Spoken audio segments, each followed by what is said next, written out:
பரிசுத்தமும் கிருபையும் நிறைந்த எங்கள் அன்புள்ள பரமபிதாவே, நன்றியோடு துதிக்கிறோம், ஸ்தோத்திரிக்கிறோம். தம்மை துதிக்க ஸ்தோத்திரிக்க ஆசையோடு கூட ஓடி வந்திருக்கிறோம். ஆண்டவரே, துதி கன மகிமை எல்லாவற்றையும் கர்த்தர் நீர் எடுத்துக்கொள்வீராக. எங்கள் வாழ்க்கையில நாங்கள் கர்த்தரோடு இசைந்து வாழ்கிற அந்த மேலான அனுபவத்தை எங்கள் ஒவ்வொருவருக்கும் தாங்க. இந்த நாளிலே யார் யார் என்னென்ன இயக்கங்களோடு வருகிறார்களோ அவரவர்களுடைய இயக்கங்களை அறிந்து அவரவர்களுக்கு தேவையான நன்மைகளை பரத்திலிருந்து நேர் ஈந்து கொடுக்கிறதற்காய் ஸ்தோத்திரம். கர்த்தர் மகிமை எடுத்துக்கொள்ளுங்க. கன மகிமை அனைத்தையும் கர்த்தருக்கே செலுத்துகிறோம். இயேசுவின் நாமத்தில் பிதாவே, ஆமென், ஆமென்.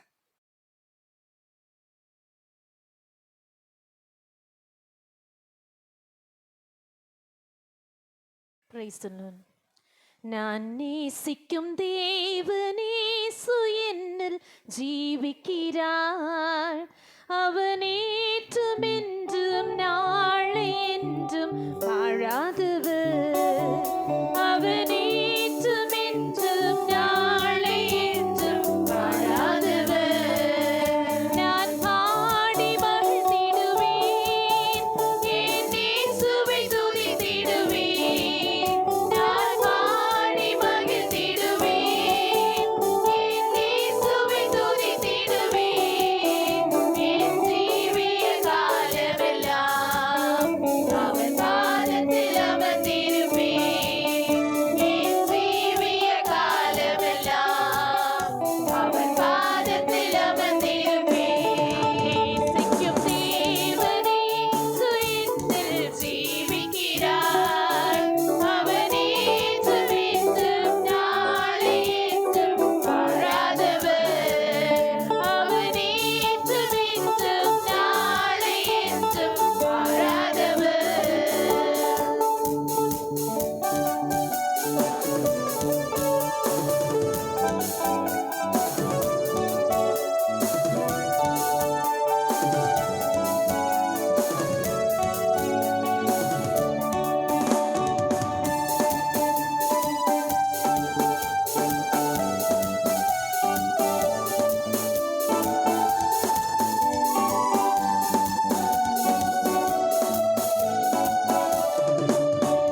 எனக்கு அன்பார்ந்த தேவ பிள்ளைகளே, கடந்த ஒரு வாரம் நான் ஆண்டவரோடு கூட தியானித்து கொண்டே இருந்தேன். ஆண்டவரே, நான் என்ன பேச வேண்டும் என்று கர்த்தரிடத்தில் கேட்டபோது கர்த்தர் எனக்கு சொன்ன காரியங்களை நான் உங்கள் மத்தியிலே பகிர்ந்து கொள்ள ஆசிக்கிறேன்.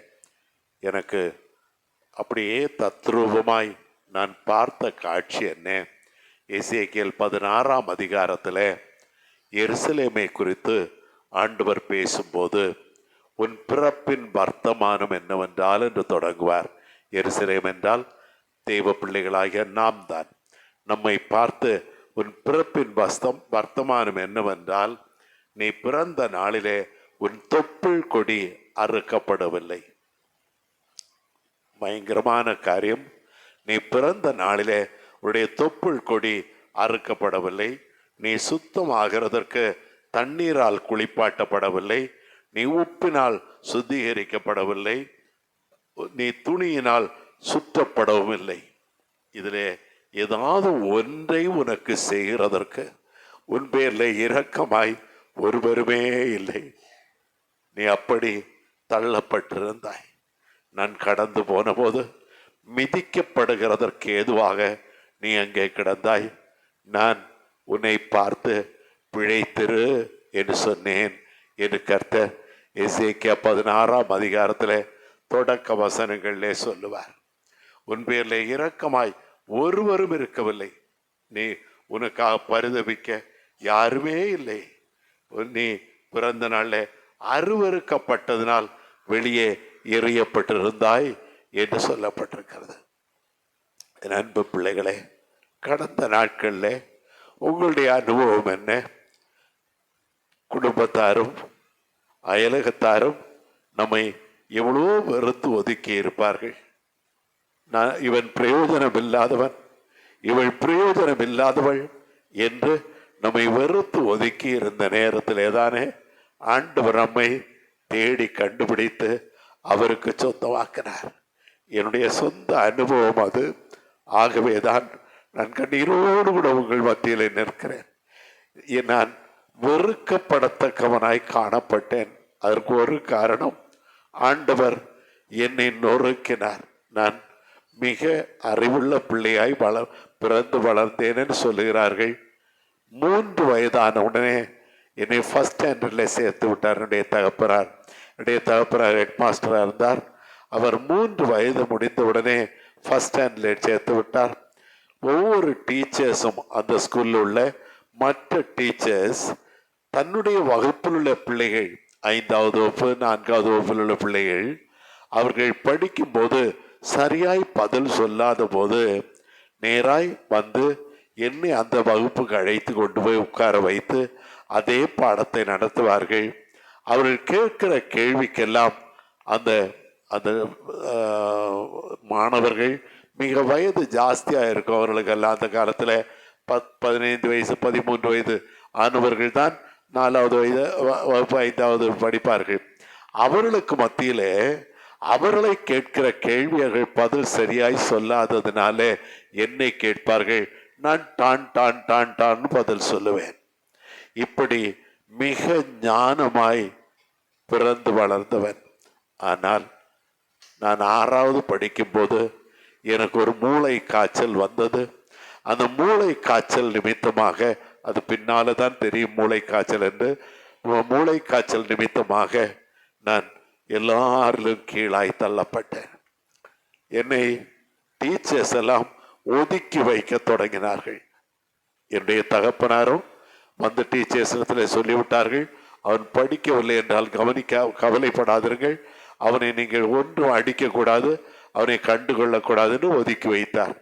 அப்படி நான் ஒதுக்கப்பட்டவனாய் தள்ளப்பட்டவனாய்த்தான் காணப்பட்டேன். என் அன்பு பிள்ளைகளே, எனக்காக இறங்குகிறதற்கு யாருமே இல்லை. குடும்பத்தில் என்னுடைய சகோதரர்கள் சகோதரிகள் என்னை மட்டும் ஒதுக்கி வைப்பார்கள். நீங்கள் ஆச்சரியப்படுவீர்கள். என்னுடைய அண்ணன் என்னோட 3 வயது பெரியவர், அவருக்கு ட்ரெஸ் வாங்கி கொடுப்பார்கள், எனக்கு ட்ரெஸ் வாங்கி கொடுக்க மாட்டார்கள். என்னுடைய தகப்பனாரும் மற்றவர்களும் எனக்கு ஒன்றும் வாங்கி கொடுக்க மாட்டார்கள். ஏன்னா இவன் பிரயோஜனம் இல்லாதவன், இவன் வெறுக்கப்படத்தக்கவன், இவன் ஞானம் இல்லாதவன், இவன் பிரயோஜனம் இல்லை என்று ஒதுக்கியே வைத்திருந்தார்கள். இப்படி வாழ்க்கை கடந்து போன போது என் நேசர் என்னை கண்டெடுத்தார். என் நேசர் என்னை கண்டெடுத்து என்ன சொன்னார்? 3 யோவான் 2 உன் ஆத்துமா வாழுகிறது போல நீ எல்லாவற்றிலும் வாழ்ந்து சுகமாயிரு என்று சொன்னார். அல்லேலூயா. உன் ஆத்துமா வாழுகிறது போல கர்த்தருடைய கிருபையை கொண்டு சொல்லுகிறேன். நான் சிறு வயதிலேயே கர்த்தரை ஏற்றுக்கொண்டேன், கர்த்தருடைய பிள்ளையாய் மாறினேன். என்னுடைய 17வது வயதில் எல்லாம் 1000 பேர் 1500 பேர் இருக்கிற சர்ச்சில் செய்தி கொடுக்க எனக்கு வாய்ப்பு கொடுப்பார்கள். நான் என்ன செய்தி கொடுப்பேனோ தெரியாது. என்னை அந்த பாஸ்டர்ஸ் அப்படி பாராட்டுவார்கள். 17 வயதுல 1000 1500 பேர் இருக்கிற சர்ச்சில் செய்தி கொடுக்கிற அந்த பாக்கியத்தை பெற்றேன். இதுதான் ஆண்டவர் எனக்கு செய்த கிருபை. அல்லேலூயா. உன் ஆத்துமா வாழுகிறது போல எல்லாவற்றிலும் வாழ்ந்து சுகமாயிரு என்று எனக்கு சொன்னார். அந்த வசனத்தை வாசிக்க கேட்போமே. 3 யோவான் 2 பிரியமானவனே, உன் ஆத்துமா வாழ்கிறது போல நீ எல்லாவற்றிலும் வாழ்ந்து சுகமா இருக்கும்படி வேண்டுகிறேன். என்ன அருமையான வார்த்தை! பிரியமானவனே, அன்று என் பேர்ல பிரியம் வைக்க யாருமே இல்லை, என் பேர்ல யாருக்கும் பிரியமில்லை. இன்றோ நீ பிரியமானவன். அல்லேலூயா.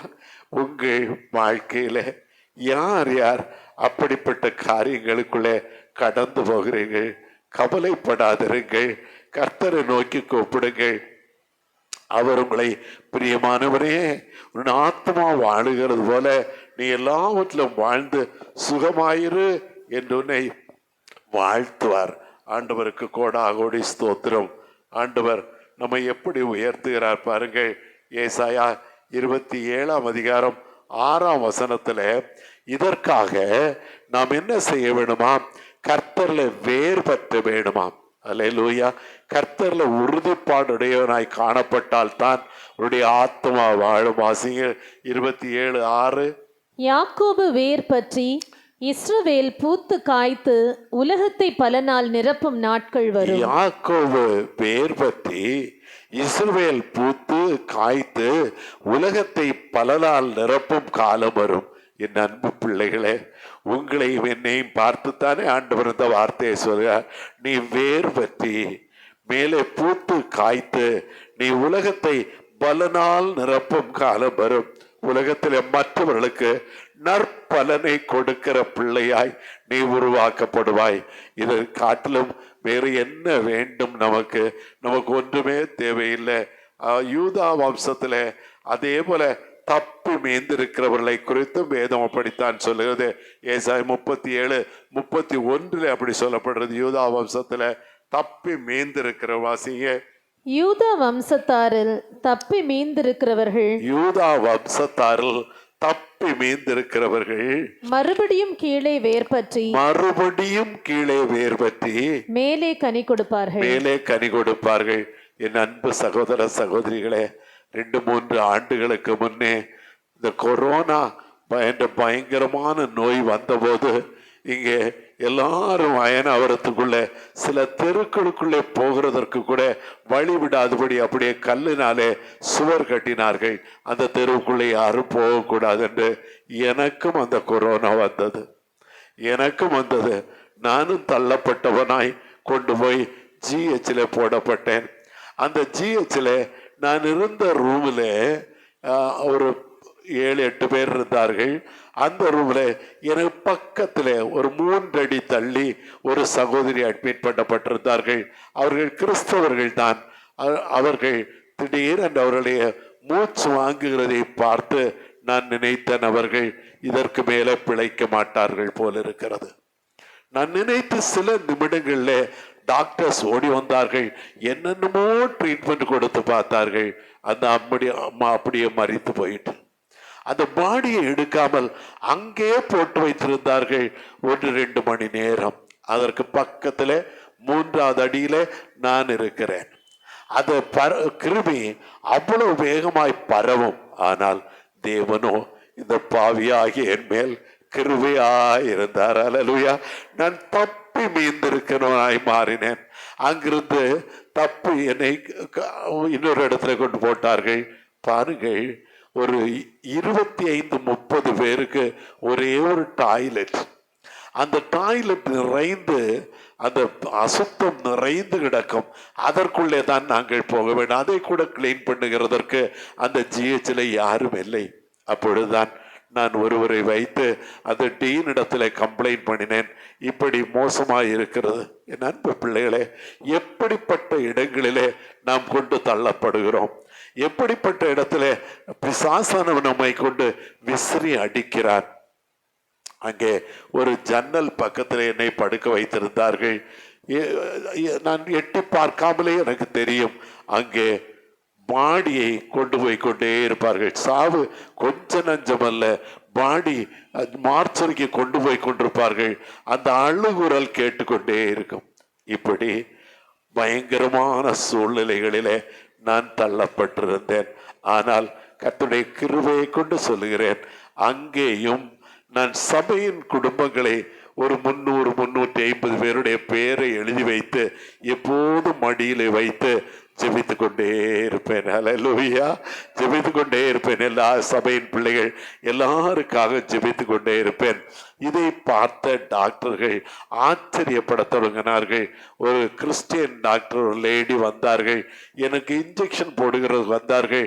ஆனால் நான் இதை படித்து ஜெபித்து கொண்டிருக்கிறதை பார்த்து கொண்டே இன்ஜெக்ஷன் கூட போடாமல் போய்விட்டார்கள். பிறகு வந்து சொன்னார்கள், கேட்டார்கள், நீங்கள் கர்த்தருடைய ஊழியக்காரரா என்று கேட்டார்கள். ஏம்மா அப்படி கேட்குறீங்கன்னு கேட்டேன். இல்லை, இத்தனை பேருக்காக பேர் எழுதி வைத்து நீங்கள் ஜெபிக்கிறீர்களே, நான் அதை கவனிக்கவில்லை. ஜெபிக்கிறீர்களே, உங்களுடைய வாய் அசைந்து கொண்டே இருக்கிறதே, அதை பார்த்தபோது என்னுடைய உள்ளம் பூரிப்படைந்தது என்று சொன்னார்கள். என் அன்பு பிள்ளைகளே, தள்ளப்பட்டு ஒதுக்கப்பட்டு எங்கோ கிடக்கிற நம்மையும் நோக்கி பார்க்கிறார் ஆண்டவர். அல்லேலூயா. நீ மறுபடியும் வேர் பற்றி எழும்புவாய், நீ மறுபடியும் பூத்து காய்த்து கனி தருவாய். ஆண்டவருக்கு கோடா கோடி ஸ்தோத்திரம். ரோமர் 8:35 சொல்லுகிறது, இப்படிப்பட்ட சூழ்நிலையில் இருக்கிற நம்மை கிறிஸ்துவின் அன்பை விட்டு ஏதாவது பிரிக்க முடியுமா? ஏதாவது நம்மை கர்த்தருடைய அன்பை விட்டு பிரிக்க முடியுமா? என்னென்ன வாசியுங்கள். கிறிஸ்துவின் அன்பை விட்டு நம்மை பிரிப்பவன் யார்?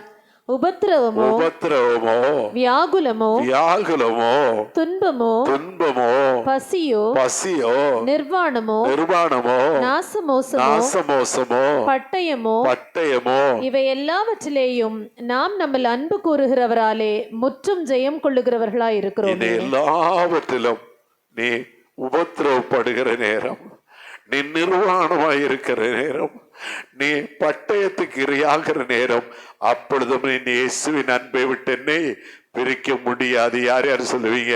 கைகளை உயர்த்தி அலையிலே சொல்லுங்களேன். என்னை பிரிக்க முடியாது, எந்த சூழ்நிலையிலும் என்னை பிரிக்க முடியாது. ஆண்டவருக்கு கோடா கோடி ஸ்தோத்திரம். என்னாகமம் 24:5-6 எடுத்து பார்ப்பீர்களானால், அங்கே பிலேயாம் என்று சொல்லுகிற மகாபெரிய தீர்க்க தரிசியை பாலாக் என்று சொல்லுகிற ராஜா அழைக்கிறான். இந்த இஸ்ரவேல் மக்களை நீ சபிக்க வேண்டும் என்று அழைக்கிறார்.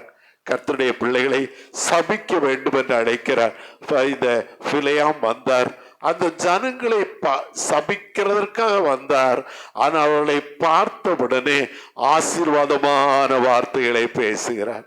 என் அன்பு பிள்ளைகளே, உங்களை சபிக்கிறதற்கு கூட ஒருவேளை ஆட்கள் வரலாம். ஆனால் கர்த்தரோ அவளுடைய இருதயத்தை மாற்றுவார். அல்லேலூயா. அவளுடைய இருதயத்தை மாற்றி உன்னை வாழ்த்துகிறதற்கு ஏதுவாக்குவார். என்ன சொன்னார் அந்த பிலேயாம்? வாசியுங்கள்.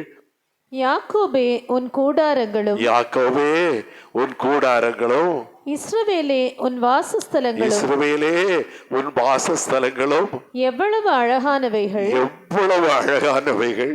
பாருங்கள், உங்களுடைய வாசஸ்தலங்கள் அழகானவைகள் தானா? நீங்கள் யாக்கோபு, நீங்கள் இஸ்ரவேல், உங்கள் கூடாரங்கள் அழகானவைகள் தானா? உங்கள் வீட்டில் எப்போதும் ஜெப சத்தம் கேட்டுக்கொண்டே இருக்கிறதா? கர்த்தருடைய பாடலின் சத்தம் கேட்டுக்கொண்டே இருக்கிறதா? இல்லை வேண்டாத அசுத்தமான பாடல்கள் அங்கே கேட்டுக்கொண்டிருக்கிறதா? நீ கர்த்தருக்கு உண்மையாயிருப்பாயானால் உன்னுடைய வீட்டில் எப்போதும் ஜெப துணி எழுப்பிக் கொண்டே இருக்கும். ஆண்டவரோடு கூட பேசிக்கொண்டே இருப்பாய். ஆண்டவரை துதித்து கொண்டே இருப்பாய். துதி எடுத்தா சாத்தான் ஓடிடுவான். ஹல்லேலூயா. துதி எடுத்தா சாத்தான் ஓடுவான், முறுமுறுத்தா திரும்பி வருவான். நீ துதி எடுத்தால் சாத்தான் ஓடுவார், முறுமுறுத்தால் திரும்பி வருவார். துதித்து பாடி மதிலை இடிப்போம், மகிழ்ந்து பாடி எரிகோ பிடிப்போம். துதித்து பாடி மதிலை இடிப்போம், மகிழ்ந்து பாடி எரிகோ பிடிப்போம். துதி எடுத்தால் சாத்தான் ஓடுவார், முறுமுறுத்தால் திரும்பி வருவார். அதே எண்ணாகம 24ஆம் அதிகாரம் 6ஆம் வசனத்தை வாசிக்க கேட்போம். அதே பிலேயாம் தொடர்ந்து என்ன சொன்னார் அந்த இஸ்ரவேல் ஜனங்களை பார்த்து? அவைகள் பரவி போகிற ஆறுகளைப் போலவும். அந்த யாக்கோபு, அந்த இஸ்ரவேல் பரவி போகிற ஆறு. என் அன்பு பிள்ளைகளே, நீங்களும் கூட பரவி போகிற ஆறு. ஏனென்றால் உங்களிடத்தில் இருக்கிற அழுக்குகள் அப்படியே அடியில தங்கிவிடும். அந்த அழுக்கு சேர்ந்து கலங்கி போகாது. நீ அழுக்கில்லாத பரிசுத்த நதியாக நீ பாய்ந்து போவாய். நதியோரத்தில் உள்ள தோட்டங்களைப் போலவும். நீ நதி ஓரத்தில் உள்ள தோட்டத்தை போல இருப்பாய். அந்த தோட்டம் என்றைக்காவது காய்ந்து போகுமா? என்றைக்காவது வறண்டு போகுமா? வறண்டு போகவே போகாது. அது செழிப்பாய் காணப்படும். நீ வறண்டு போக மாட்டாய். நீ பரவி போகிற ஆறு. அதற்கு பக்கத்தில் உள்ள மரங்கள் மட்டுமல்ல, கர்த்தர் நாட்டின சந்தன மரங்களைப் போலவும். அல்லேலூயா. கர்த்தரே நாட்டினவர். உன்னை நாட்டுவார். உன்னை நட்டு உன்னில் அவர் மனங்கமல்களை செய்வார். ஆண்டவருக்கு ஸ்தோத்திரம். நீ சந்தன மரம், கர்த்தர் நாட்டின சந்தன மரங்களை போலவும், தண்ணீர் அருகே உள்ள கேதுரு விருட்சங்களைப் போலவும். தண்ணீர் அருகே உள்ள கேது விருட்சம் அவ்வளவாய் உயர்ந்து வளர்ந்து அது ஸ்ட்ராங் ஆய் நிற்கும். உனக்கு ஆண்டவர் கொடுத்த கிருபை எவ்வளவு பெரிது பாருங்களேன். நீங்கள் சோர்ந்து போகாதிருங்கள் பிள்ளைகளே. இந்த ஆண்டு உங்களுக்கு ஆசீர்வாதத்தின் ஆண்டு. இது மகிமையின் ஆண்டு. இந்த ஆண்டுல உங்களை ஆண்டவர் மகிமைப்படுத்துவார். அல்லேலூயா. யார் யார் விசுவாசிக்கிறீர்கள்? கைகளை தட்டி கர்த்தரை மையப்படுத்துகிறேன். ஆண்டவர் என்னை மகிமைப்படுத்துவார். அல்லேலூயா. நீ பரவி போகிற ஆறு. எந்த களங்கம் அசுத்தம் இருந்தாலும் அவைகளெல்லாம் அப்படியே அடியில படிந்து விடும். அதன் பக்கத்துல நடப்பட்ட விருட்சங்கள் நீ எப்போது செழித்து கனி கொடுத்து கொண்டே இருப்பாய். ஆண்டவர் நாட்டின சந்தன மரம் நீ. அல்லேலூயா. மட்டுமல்ல, நீர்க்கால்களும் ஓரமாய் நடப்பட்ட கேதுரு மரம். நீ எவ்வளவு சிறந்தவன் தெரியுமா? நீ எவ்வளவு சிறந்தவள் தெரியுமா? அந்த பாக்கியம் நமக்கு உண்டு. அல்லேலூயா. நான் எனக்கு பலன் இல்லை என்று நீ சொல்லுகிற இந்த நேரத்துல கர்த்தருடைய ஆவியான ஒருவனை பார்த்து என்ன சொல்லுகிறார் தெரியுமா? அடுத்த வசனம் சொல்லுது, காண்டா மிருகத்துக்கொத்த பலன் அவர்களுக்கு உண்டு, உனக்கு உண்டு. அல்லேலூயா. காண்டா மிருகத்துக்கொத்த பலன். நீங்கள் காண்டாமிருகத்தை பார்த்திருப்பீர்களா என்று கூட தெரியவில்லை எனக்கு. அந்த காண்டாமிருகம் என்று சொல்லுகிறது, அது இருக்கிற எல்லா விலங்குகளையும் பலன் அதிகமான விலங்கு. அது யானையை விட பலசாலி, சிங்கத்தை விட பலசாலி. இந்த காண்டாமிருகத்தை நான் நேராய் ஒரே ஒரு தடவை பார்த்தேன். எங்கே? திருவனந்தபுரத்துல மிருக காட்சி சாலைக்கு என்னுடைய தகப்பனார், நான் 4th ஸ்டாண்டர்ட் படிக்கும் போது என்னை அழைத்து கொண்டு போயிருந்தேன். எங்கள் குடும்பமாய் போயிருந்தோம். அங்கே போயிருந்த போது சிங்கம் இருக்கிறது, பக்கத்துல இருக்கிறது, புலி பக்கத்துல ஒரு வேலிக்குள்ளே இருக்கிறது. அதையெல்லாம் பார்த்து கொண்டே போன போது ஒரு பெரிய பள்ளம். அந்த பள்ளத்துக்குள்ளே ஒரே ஒரு விலங்கு இருக்கிறது. அதுதான் காண்டாமிருகம். அந்த காண்டாமிருகத்தை அந்த ஆழத்துல பள்ளத்துக்குள்ளே போட்டிருந்தார்கள். நான் என்னுடைய தகப்பனை பார்த்து கேட்டேன், அப்பா, சிங்கம் எல்லாம் பக்கத்துல இருக்கிறது, புலி எல்லாம் பக்கத்துல இருக்கிறது, ஆனால் இந்த விலங்கு மட்டும், எனக்கு காண்டாமிருகம் தெரியாது, இந்த விலங்கு மட்டும் ஏன் இப்படி உள்ளே போட்டிருக்கிறார்கள் என்று கேட்டேன். அவர் சொன்னார், இதுதான் மகனே காண்டாமிருகம். அல்லேலூயா. இதுதான் காண்டாமிருகம். காண்டாமிருகத்து ஒரே ஒரு கொம்புள்ளது இருக்கும், மூக்கில் இருக்கும் அந்த கொம்பு. ஒரே ஒரு கொம்புள்ளதும் இருக்கும், 2 கொம்புள்ளதும் இருக்கும். அதை பாரு, அங்கே பெரிய பாறைகள், அந்த சுவர்ல இருந்த பாறைகள் எல்லாம் புரட்டி போட்டிருக்கிறது பாரு. அது குத்தி புரட்டி போட்டது. எவ்வளவு பெரிய பாறைகளை கூட அது குத்தி புரட்டி போட்டு விடும். ஆகவே வெளியே வேலிகளுக்குள்ளே வைத்தால் அந்த வேலியை ஒரே குத்தாய் குத்தி உடைத்து விடும். ஆகவே தான் அதை பள்ளத்துக்குள்ளே போட்டிருக்கிறார்கள் சொன்னார். அப்போது எனக்கு ஆச்சரியமாயிருந்தது, இந்த காண்டாமிருகத்துக்கு ஒத்த பலன் உனக்குண்டு. அல்லேலூயா. கைகளை தட்டி கர்த்தரை மையப்படுத்துங்களேன். எனக்கு பலனே இல்லைன்னு சொல்லும் போது என் ஆண்டவர் நம்மை பலத்தால் இடை கட்டுகிற பலன் இல்லாத நேரங்களில் உதவிடும் துணையாளரே, பலனில்லாத நேரங்களில் உதவிடும் துணையாளரே, சொல்லுண்ணா பெருமூச்சோடு, சொல்லுண்ணா பெருமூச்சோடு ஜெபித்திட வாருமையா. பிள்ளைகளே, வாக்கு கிடங்காத பெருமூச்சுகளோடு உங்களுக்காக எனக்காக ஜெபிக்க ஒரு ஆவியானவர் உண்டு. அல்லேலூயா. ஒரு ஆவியானவர் உண்டு. பதறி போய் நிற்கிற நேரத்துல, கலங்கி போய் நிற்கிற நேரத்துல உனக்காய் மன்றாடுகிறதற்கு பரிசுத்த ஆவியானவர் உண்டு. கடந்த டிசம்பர் 24 கிறிஸ்துமஸுக்கு முந்தின நாள் நான் திடீரென்று என்னை அறியாமல் மயக்கம் போட்டு கட்டில விழுந்தேன். எனக்கு எங்கே இருக்கிறேன் எல்லாம் தெரியாது. எனக்கு லேசா ஞாபகம் இருக்கிறது, லேசா ஏதோ பேசுறேன், என்ன பேசுறேன்னு தெரியாது. என்னை பிள்ளைகள் தூக்கி கொண்டு போனார்கள். தூக்கி கொண்டு போய் ஆஸ்பத்திரியை சேர்த்து என்னென்னமோ டெஸ்ட் எல்லாம் எடுத்தார்கள்.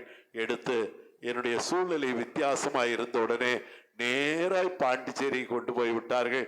பாண்டிச்சேரியில் கொண்டு போய் என்னை நம்முடைய சபையிலேயே அறைகள் உண்டு, அந்த அறையில படுக்க வைத்திருந்தார்கள்.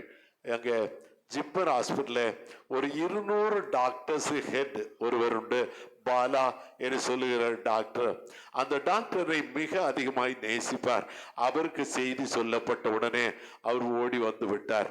எவ்வளவோ வேலை இருக்கும், அத்தனை டாக்டர்ஸ் எமர்ஜென்சியில அவர் தான் சீஃப், அவர் பார்க்க வேண்டிய எல்லாத்தையும் விட்டு கொண்டு ஓடி வந்தார். என்னுடைய தகப்பனாருக்கு நான் ட்ரீட்மெண்ட் கொடுக்க வேண்டும். அவருடைய இருதயம் எல்லாம் அதுதான். ஓடி வந்தார். வந்து என்னை பார்த்த உடனே அவருடைய முகம், எனக்கு அப்படி கொஞ்சம் ஞாபகம் இருக்கு, அவருடைய முகமெல்லாம் தொங்கி போய்விட்டது. கடகடன்னு மருந்து வாங்கினார்கள். எனக்கு ட்ரிப்ஸ் கொடுத்தார். ராத்திரி 11:45 வரைக்கும் அங்கே சேர் இருக்கிறது, அதில் அவர் உட்காரவில்லை. அவர் நின்று கொண்டு எனக்கு ட்ரிப்ஸ் கொடுத்து அது முடிகிற வரைக்கும் எனக்கு அருகாமையில இருந்து அவர் என்னையே வாட்ச் பண்ணி கொண்டிருக்கிறார். இவன் என்ன சூழ்நிலையில் இருக்கிறான், இவன் உயிர் தப்புவானா இல்லை செத்து போவானா என்று பார்த்து கொண்டே இருக்கிறார். அந்த ட்ரிப்ஸ் முடியும் போது எனக்கு கொஞ்சம் தெளிவு வந்தது போல இருக்கிறது அப்படின்னு நினைக்கிறேன். அவர் டாக்டர் மற்றவர்களுக்கு அட்வைஸ் பண்ணி விட்டு போறார். எனக்கு தொடர்ந்து அந்த மருந்து கொடுத்து கொண்டிருந்தார்கள். ஆன்டிபயோட்டிக் மருந்து கொடுத்தார்கள். நான் கர்த்தருடைய கிருபையினாலே 4-5 நாட்களுக்குள்ளே நல்ல சுகம் பெற்றேன். நான் அன்று சாக வேண்டிய சூழ்நிலை தான். ஆனால் கர்த்தரோ எனக்கும் ஜீவனை கொடுத்து உங்கள் மத்தியிலே கொண்டு வந்து உட்கார வைத்திருக்கிறார். அல்லேலூயா. அவர் உங்களை பார்த்து என்னை பார்த்து என்ன சொல்லுவார், நீ கர்த்தரும் அவருடைய மகத்துவத்தின் வல்லமையிலும் பலப்படு என்று சொல்லுவார். வாசிங்களே, எபேசியர் 6ஆம் அதிகாரம் 10ஆம் வசனம். கடைசியாக என் சகோதரரே, கர்த்தரிலும் அவருடைய சத்துவத்தின் வல்லமையிலும் பலப்படுங்கள். கர்த்தரிலும் அவருடைய சத்துவத்தின், அவருடைய பலன், சத்துவம் பலன், அவருடைய சத்துவத்தின் வல்லமையிலும் பலப்படுங்கள். நீ பலன் இல்லாமல் இருக்கிற நேரத்தில் ஆண்டவர் உன்னை பலப்படுத்தி உனக்கு சகாயம் செய்வார். அல்லேலூயா. யார் யார் நம்புகிறீர்கள்? இருதயத்தில் கைவிட்டு ஆண்டவர் என்னை பலப்படுத்துவீர் ஐயா, அவருடைய சத்துவத்தின் வல்லமையிலும் பலப்படுங்கள். நீங்கள் பிசாசின் தந்திரங்களோடு எதிர்த்து நிற்க திராணி உள்ளவர்களாகும்படி. பிசாசானவன் தான் நாம் எப்படியாவது கொலை செய்து விடலாம், நம்மை அழித்து விடலாம் என்று கக்குகளை கட்டி கொண்டு வருகிறான். அவனுடைய தந்திரங்களோடு எதிர்த்து நிற்க திராணி உள்ளவர்கள் ஆகும்படிக்கு தேவனுடைய சர்வாயுத வர்க்கத்தையும் தரித்துக் கொள்ளுங்கள். தேவனுடைய சர்வ ஆயுத வர்க்கங்களையும் நீ தரித்து கொள்ள வேண்டும். தலைச்சீராவை நீ போர்த்து கொள்ள வேண்டும். நீ மார்க்கவசத்தை நீ மாட்டிக்கொள்ள வேண்டும். அரை கச்சையை நீ கட்டிக்கொள்ள வேண்டும். ஆண்டவர் அந்த கிருபையை உனக்கு தருவார். அல்லேலூயா, அல்லேலூயா. கிருபையே, கிருபையே, மாறாத நல்ல கிருபையே, கிருபையே, கிருபையே, மாறாத நல்ல கிருபையே. லூக்கா சுவிசேஷம் 2ஆம் அதிகாரம் 52ஆம் வசனத்தை வாசித்து பார்த்தால், இயேசுவானவர் யாரவர்? பிதாவுடைய குமாரன். அவரே ஞானத்திலும் வளர்த்தியிலும் தேவ கிருபையிலும் மனுஷர் தயவிலும் அதிகமாய் விருத்தி அடைந்தாராம். உங்களுக்கும் எனக்கும் வேண்டாமா? உங்களுக்கும் எனக்கும் வேண்டாமா? சிலர் சொல்லுவார்கள், எனக்கு கர்த்தருடைய கிருபை போதும், மனுஷ தயவு வேண்டாம் என்று சொல்லுவார்கள். இல்லை சகோதர சகோதரிகளே, எல்லா மனுஷருடைய தயவும் நமக்கு கட்டாயம் வேணும். நம்மை சுற்றிலும் இருக்கிறவருடைய தயவு நமக்கு வேணும். ஆகவே நீ அவரிடத்தில் தயவு காட்டினால் அவர்கள் உனக்கு திரும்ப தயவு காட்டுவார்கள். அவர்கள் கிறிஸ்தவர்களோ இந்துக்களோ முஸ்லீம்களோ யாரா இருந்தாலும் அவர்களுக்கு நீ காட்ட வேண்டிய தயவு ஆண்டவர் உனக்கு கற்றுத் தருவார். நீ என்ன தயவு காட்டுவாய்? ஒருவேளை பசியாய் இருக்கிறவர்களுக்கு ஆகாரம் கொடுப்பாயா? நோய்வாய்ப்பட்டிருக்கிறவர்களை நான் உங்களுக்காய் செபிப்பேன் என்று சொல்லி அவர்களுக்காய் செபிப்பாயா? திக்கட்டு போய் நிற்கிறவர்களுக்கு வழி காட்டுவாயா? இதெல்லாம் தான் ஆண்டவர் உனக்கு மனுஷர்களிடத்துல தயவு கிடைக்க செய்கிறதற்கான வழிகள். அல்லேலூயா.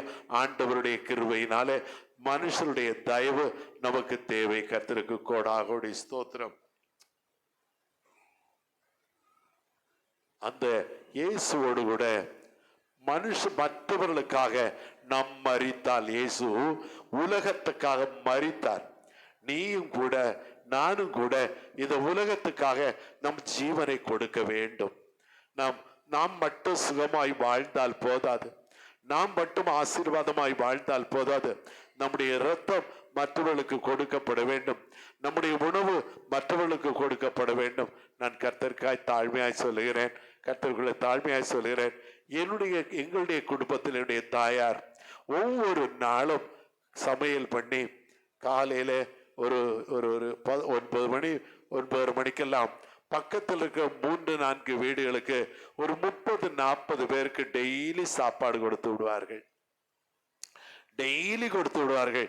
அதை பார்க்கும் போதே எனக்குள்ளே பெரிய ஒரு சந்தோஷம் உண்டாகும். எங்களுடைய வீட்டில் அப்ப எல்லாம் பிச்சைக்காரர்கள் லைனாய் வருவார்கள்.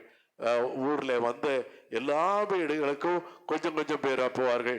எங்களுடைய வீட்டுக்கு மட்டும் அந்த கும்பல் அப்படியே வருவார்கள். அதுல ஊமைகள் இருப்பார்கள். அவர்கள் எல்லாரும் வந்து எங்களுடைய வீட்டுக்கு மேற்கே ஒரு திண்ணை இருக்கிறது. அந்த திண்ணையில அமைதியா உட்கார்ந்து இருப்பார்கள். நாங்கள் கண் பார்த்தால் தான் தெரியும் எங்களுக்கு. திடீர்னு நான் பார்த்திருக்கிறேன், அம்மா எத்தனை பேர் வந்து, அந்த வார்த்தையை சொல்லு, மன்னிச்சுக்கோங்க, பிச்சைக்காரங்க வந்திருக்காங்கம்மா அப்படி அம்மா திட்டுவாங்க. அப்படி சொல்லக்கூடாதுப்பா, அண்ணன்மாரும் வந்திருக்காங்க, அக்காமாரும் வந்திருக்காங்கன்னு சொல்லுப்பா என்று தான் என்னை கடிந்து கொள்ளுவார்கள். உடனே அவர்களுக்கு தன்னால் இயன்றதெல்லாம் கொடுப்பார்கள். வீட்டில் பலாப்பழம் இருக்கும், அதை தூக்கி கொடுத்து இதை வெட்டி எல்லாரும் சாப்பிடுங்கப்பான்னு சொல்லுவாங்க. மாம்பழ சீசன்ல மாம்பழம், ஒரு பெட்டி மாம்பழத்தை அப்படியே தூக்கி கொள்ள சொல்லுவார். தூக்கி கொண்டு போப்பா, போய் சாப்பிடுங்கப்பான்னு சொல்லுவாங்க. இப்படி எல்லாரும் சாப்பிட்டு முடிந்த பிறகு எல்லாருக்கும் அரிசி கொடுப்பார்கள். அந்த அரிசி கொடுக்கறதுக்கு அந்த பனை ஓலையில பெட்டி செய்து வைத்திருப்பார்கள். அந்த பெட்டி அவர்களே எடுத்துக்கொள்ள வேணும். அவர்கள் மூட்டையில அரிசி இருக்கும், அந்த அரிசி எல்லாத்தையும் எடுத்து போடுப்பான்னு எடுத்து தலையை தட்டுவார். தலையெல்லாம் தட்டாத, தலை தட்டாம அப்படியே போடு எல்லாருக்கும் என்று சொல்லுவார்கள். தலை தட்டாமல் எல்லாருக்கும் போட்டு முடித்து அவருடைய முகத்தை பார்க்க வேண்டுமே, அந்த அன்பு முகங்களை பார்க்க வேண்டுமே, நன்றியோடு புறப்பட்டு போவார்கள். அந்த காரியம் இன்றும் என்னை கவர்ந்திருக்கிறது. அல்லேலூயா. எனக்கு என்ன குறை உண்டு, எங்களுடைய குடும்பத்துக்கு என்ன குறை உண்டு? ஒரு குறைவில்லை.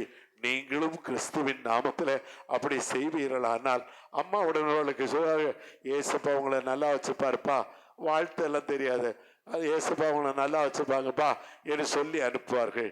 உங்கள் வாழ்க்கையில நீங்கள் உங்கள் அருகாமையில் உள்ளவர்களுக்காக உங்களை தியாகம் செய்ய வேண்டும். ஆண்டவருக்கு ஸ்தோத்திரம்.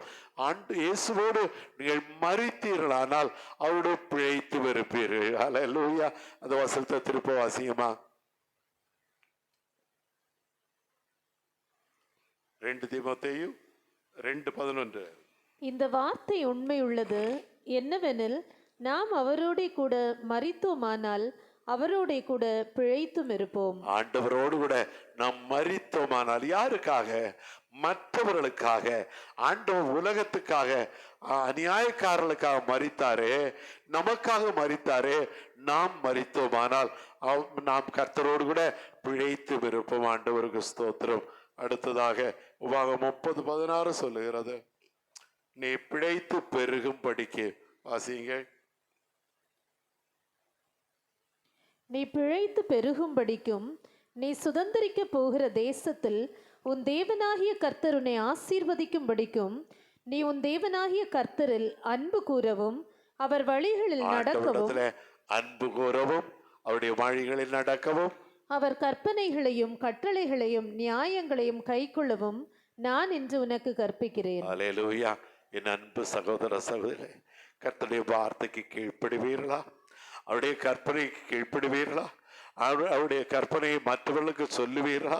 எப்போதும் ஜெபிக்கிற ஒரு அனுபவம் உங்களுக்கு உண்டா?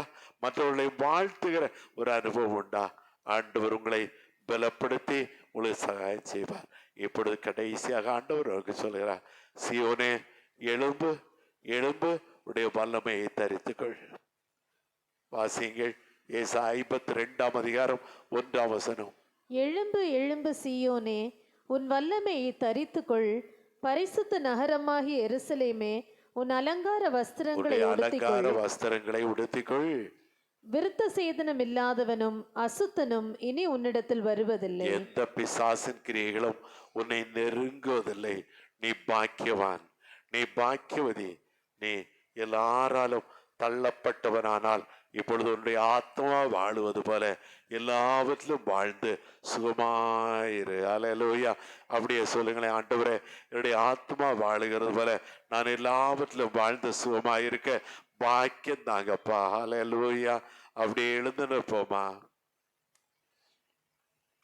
சிலுவையின் நிழலில் அனுதினம் அடையான் சாய்ந்திளை பாரிடுவேன். சிலுவையின் நிழலில் அனுதினம் அடியான் சாய்ந்திளை பாரிடுவேன். சிலுவையின் அன்பின் மறைவில் கிருபையின் இனிய நிழலில், சிலுவையின் அன்பின் மறைவில் கிருபையின் இனிய நிழலில், ஆத்துமநேசரின் அருகில், ஆத்துமநேசரின் அருகில், ஆத்துமநேசரின் அருகில் அடைகிறேன் ஆறுதல் மனதில். சிலுவையின் நிழலில் அனுதினம் அடியான் சாய்ந்திழை பாரிடுவேன். சிலுவையின் நிழலில் அனுதினம் அடியான் சாய்ந்திழை பாரிடுவேன். எவ்வித கொடிய இடருக்கும் அஞ்சேன், இயேசுவை சார்ந்து நிற்பேன். எவ்வித கொடிய அஞ்சேன், இயேசுவை சார்ந்து நிற்பேன். அவனியில் வியாகுலம் வந்தால் அவனியில் வியாகுலம் வந்தால் அவரையே நான் அண்டிக் கொண்டால் அவரை நான் அண்டிக் கொண்டால் அலை மிக மோதிடும் வந்தான் அலை மிக மோதிடும் அந்நாள் ஆறுதல் அளிப்பதாய் சொன்னார். சிலுவையின் நிழலில் அனுதினம் அடியான் சாய்ந்திலை பாரிடுவேன். சிலுவையின் நிழலில் அனுதினம் அடியான் சாய்ந்திலை பாரிடுவேன். என் அன்பு பிள்ளைகளே, உடைய ஆத்மா வாழுகிறதற்கு தடையாய் இருக்கிற என்ன காரியம் உண்டு? எல்லாவற்றையும் தூக்கி எறிந்து போடுங்கள். உங்கள் ஆத்மா வாழுகிறது போல நீங்கள் எல்லாவற்றிலும் வாழ்ந்து சுக பிழைத்திருக்க ஆண்டவர் உங்களுக்கு கிருபை தருகிறார். நல்ல தகப்பனே, எங்கள் அருமையான பிள்ளைகளை நீர் ஆசீர்வதித்து இந்த புதிய ஆண்டின் கடைசி நாள் வரைக்கும் பலப்படுத்தி சாட்சியை நிறுத்துங்க. குறைகள் எல்லாம் கிறிஸ்து இயேசுக்களாய் நிறைவாகட்டும் ஆண்டவரே. நன்மையான எந்த ஈவும் பூரணமான எந்த வரமும் பரத்திலிருந்து உண்டாகி ஜோதிகளின் பிதாவிடத்திலிருந்து இறங்கி வருன்னு சொன்னீரே, அப்படியே இறக்கி கொடுங்க. இயேசுவின் நாமத்தில் பிதாவே, ஆமென், ஆமென். உங்களுக்கு இந்த ப்ரோகிராம் பிடிச்சிச்சா?